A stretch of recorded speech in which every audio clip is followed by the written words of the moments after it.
अब यो देश युक्रेन बन्दैछ। चाइनाले यदि माथिबाट रकेट लन्चर हान्दाखेरि नि धरानवासीले समाउनु हातले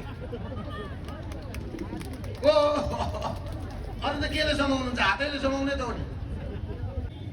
अहिलेको अब कुरा केही खाएको होइन कि मकै बेचेको पैसाले खाए, अर्काको मकै बेचेर बुढेसकालको सहारा राखेको पैसा 2 रुपियाँ र 4 रुपियाँ ठुला परेका नोट लगेर जम्मा गरेको खाइदिएको भोटचुन चढेर हिँड्ने कस्तो गजब। हामीले ऋण लिएका छौँ त, धितो राखेर प्रोजेक्ट चलाएको छ। अनि हामीलाई के ठग भन्नु? हामीले ब्याज तिरेका छौँ, हामी पैसा तिर्छौँ। हामीले फटाइ गरेको थियौँ त हामीलाई पनि त हात गरी लाग्थ्यो होला नि त। किन लगाउनु सक्दैन? किन लगाउनु सक्दैन सरकारले? अनि मलाई लोन नि खा नतिर भन्छन्। मैले कसको तिरेको छैन, कोही देखाउँ त यहाँ आउनु पऱ्यो नि। मेरो आफ्नो प्रपर्टी राखेर प्रोजेक्ट चलाएको छु, प्रोजेक्टले पैसा तिर्दैछ मेडिकल कलेज। अनि मैले सहकारीको पैसा त खाएको छैन नि, लघु वित्तको पैसा खाएको छैन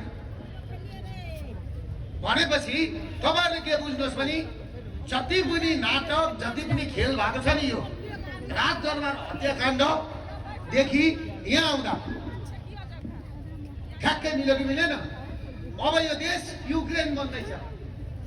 चाइनाले यदि माथिबाट रकेट लन्चर हान्दाखेरि नि धरानवासीले समाउनु हातले ओ अरू त केले समाउनुहुन्छ? हातैले समाउने त हो नि। अरू त उपाय छैन।